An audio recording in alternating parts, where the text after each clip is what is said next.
Cricket world cup final میں سنسنی خیز مقابلے کے بعد انگلینڈ کو متنازع قانون کی روشنی میں چیمپئن قرار دے دیا گیا، لیکن انگلینڈ کے کپتان آئن مورگن اپنی اس فتح سے غیر مطمئن ہیں اور اس قانون پر عدم اطمینان کا اظہار کرتے ہوئے اسے غیر منصفانہ قرار دے دیا ہے۔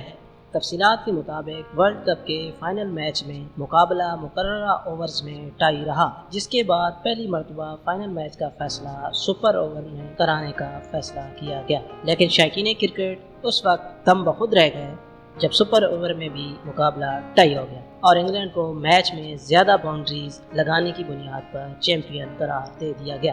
انگلینڈ کو اس انداز میں چیمپئن قرار دیے جانے پر دنیا بھر کے سابق کرکٹرز اور ماہرین نے اس قانون کو تنقید کا نشانہ بنایا، جس کے بعد انٹرنیشنل کرکٹ کونسل نے اپنی کرکٹ کمیٹی کو اس قانون کا جائزہ لینے کی ہدایت کی ہے۔ دوسری طرف انگلینڈ کے کپتان آئن مورگن بھی مقابلہ ٹائی ہونے کے باوجود اپنی ٹیم کو چیمپئن قرار دیے جانے کے فیصلے سے مطمئن نہیں، انہوں نے اسے غیر منصفانہ قرار دے دیا ہے۔ مورگن نے ایک میگزین کو انٹرویو دیتے ہوئے کہا کہ جب دونوں ٹیموں میں اتنا معمولی فرق ہو تو میرے خیال میں اس طرح سے فیصلہ کرنا منصفانہ نہیں۔ ہم میچ کے کسی بھی لمحے کے بارے میں یہ نہیں کہہ سکتے کہ اس کے نتیجے میں میچ کا فیصلہ ہوا۔ یہ ایک انتہائی متوازن میچ تھا۔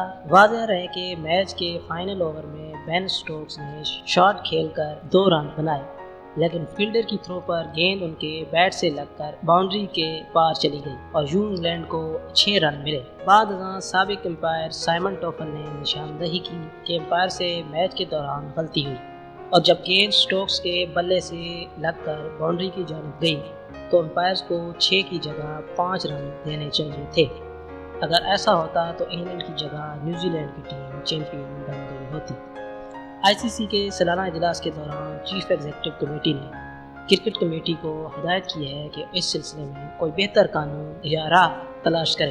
کرکٹ کمیٹی کی سربراہی بھارت کے سابق کپتان انیل کمبلے کریں گے، جو ٹائی بریکر قانون پر غور کر کے فیصلہ کرے گی کہ کیا کوئی بہتر راہ نکل سکتی ہے۔ اگر مستقبل میں دوبارہ ایسی صورتحال پیدا ہو تو کیا راستہ اپنایا جا سکتا ہے۔